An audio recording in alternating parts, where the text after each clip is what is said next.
राजधानी में गुंडागर्दी का एक ऐसा मामला सामने आया है जिसने प्रशासन पर कई सवाल खड़े कर दिए हैं। इस गुंडागर्दी के चलते पहाड़ के एक लड़के ने आज अपनी जान गंवा दी। मामला 24 नवंबर की रात का है, जब देहरादून के दून दरबार रेस्टोरेंट के बाहर चमोली जोशीमठ के विपिन अपने 3 अन्य दोस्तों के साथ वहां से गुजर रहे थे। इसी दौरान एक स्विफ्ट डिजायर वहां आकर रुकती है और गाड़ी में बैठा शख्स विपिन की दोस्त पर अभद्र टिप्पणी करने लगता है, जिसके बाद दोनों पक्षों में बहस होने लगती है। कुछ ही देर में दोनों पक्षों के बीच हो रही बहस शांत हो जाती है, लेकिन फिर गाड़ी में सवार विनीत अरोड़ा अपनी गाड़ी से बेसबॉल का डंडा निकालता है और विपिन रावत के सिर पर पीछे से जोरदार वार कर देता है। इस वार के बाद विपिन वहीं बेसुध पड़ जाता है। विपिन को ऐसी हालत में देख आरोपी विनीत मौके से फरार हो जाता है और इसके बाद आनन फानन में घायल विपिन को इंद्रेश अस्पताल में भर्ती कराया जाता है। हेलो, मेरा नाम शिवानी ठाकुनी है। मैं देहरादून की निवासी हूँ। दिनांक 23 की रात 12 साढ़े 12 बजे हम लोग 4 दोस्त दून दरबार गए थे कुछ खाने।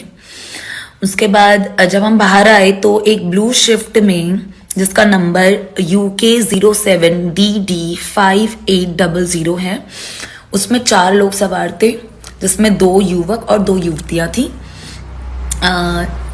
तो उन जो युवतियां गाड़ी में थी उन्होंने हमें कुछ बैड कमेंट पास करा और अब्यूजिव वर्ड यूज करे। तो उनका रिप्लाई करने पर, उसका विरोध करने पर ये चारों बंदे गाड़ी से उतरे और मेरे पर प्रहार करने लगे, मेरे को मारने आने लगे। तो इसी बीच विक्की रावत इनको सॉरी बोल रहा था कि सॉरी भैया माफ कर दो, सॉरी दीदी माफ कर दो। तो हम लोग जब वापस जा रहे थे सब कुछ शॉर्ट आउट हो गया था, ये लोग अपनी गाड़ी की तरफ आ गए थे। तब जो युवक था उस गाड़ी में, मैं आपको दिखा देती हूँ कि वो युवक कौन है। ये वो युवक है, ये वो युवती है। इस युवक ने पीछे से अपनी गाड़ी में से बेसबॉल का डंडा निकालकर विक्की रावत के सर पे इतनी तेज मारा कि वो एट द स्पॉट वहीं बेहोश हो गया। मुझे भी इस युवक से अपनी जान का खतरा है। इसका नाम विनीत अरोड़ा है, ये डालन वाला का निवासी है।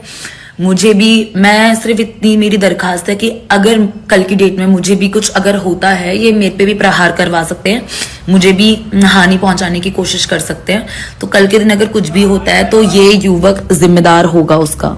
आपको बता दें कि जिंदगी और मौत की जंग लड़ रहे विपिन रावत ने आज सुबह अस्पताल में दम तोड़ दिया। आज सुबह यानी कि 3 दिसंबर को विपिन की मौत हो गई। परिजनों का आरोप है कि लखीबाग पुलिस चौकी द्वारा पहले तो FIR दर्ज करने में देरी की गई और जब FIR दर्ज कर ली गई तो उन पर समझौता करने का दबाव बनाया गया। कितने बड़े भाई से बात करते हैं। सर, ये मामला आपको कब पता चला कि इस प्रकार से आपके भाई के साथ एक गृहम हत्या हुई है, बेसबॉल से उसकी हत्या की जाती है, तो कब ये पता चला? ये मेरे को उसी दिन रात को 2:30 बजे पता लग गया था। जी जी। मेरे चाचा जी ने मुझे फ़ोन किया था कि बोला तेरे भाई पे ऐसा ऐसा किसी ने मार दिया। तो जो उनके साथ लड़कियां थी उन्होंने भी FIR करवाई थी। उसके बाद मेरा छोटा भाई बोल रहा कि उसको फ़ोन आया था कहकर पुलिस का, मैंने उसी सैनी साहब का, कि बोला सामने वाले का फ़ोन आया कहकर कि कंप्रो के लिए उनका कोई कॉल आया था। मतलब पुलिस ये दबाव डालती है कि आप लोग कॉम्प्रोमाइज़ करिए। फिर पुलिस वाले हमको टाइम देते हैं उसका अरेस्टिंग का, कभी बोलती है शाम को, कभी बोलती है सुबह। फिर तो ये अपने कोतवाल साहब बोल गए कि अगर कल तक नहीं पकड़ा तो उसके बाप को बैठा देंगे पकड़ के, अगर उसका बाप तब भी नहीं आया बोले तो कुर्की कर देंगे। टाइम दे दिया सुबह का। सुबह फोन किया तो बोला क्या हुआ, मैंने उसका केस का हमने पूछा, उसको दरोगा साहब को पूछा, ये कोतवाल साहब को। तो उसमें ये सीन है कि अब वो हमको जो टाइम देते हैं, बोला शाम को 5 बजे। फिर जब हमने 5 बजे फ़ोन किया तो वो बोलते हैं कि उसने तो बेल करवा ली। भाई 5 दिन बाद बोलते हैं कि बेल करवा ली, इसके मतलब वो सारे मिली भगत है ना। इसमें कितने लोग थे संलिप्त जो मामला हुआ? 4 लोग थे वो। 4 लोग थे। हाँ। ये दून दरबार का मामला है। दून दरबार का। मेरा बोलने का हमको 11 बजे से लेकर 1 बजे तक की पूरी CCTV फुटेज चाहिए, जितने भी कैमरे उस एरिया में थे। डिलीट कैसे हो गया वो?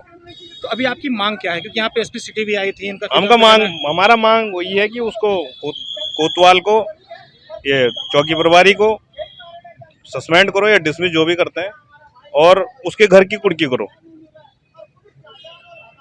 जिसने मारा है। बिल्कुल। और दूसरी चीज, मेरे चाचा जिनका वो बेटा है असम राइफल में और मैं ITV में हूँ, हम ड्यूटी तो अपनी ईमानदारी से कर रहे हैं, जो जहाँ भी हैं, घर छोड़ के बाहर हैं जो भी है फौज में, लेकिन हमारे बच्चे आज की डेट में असुरक्षित है तो उनकी जिम्मेवारी कौन लेगा?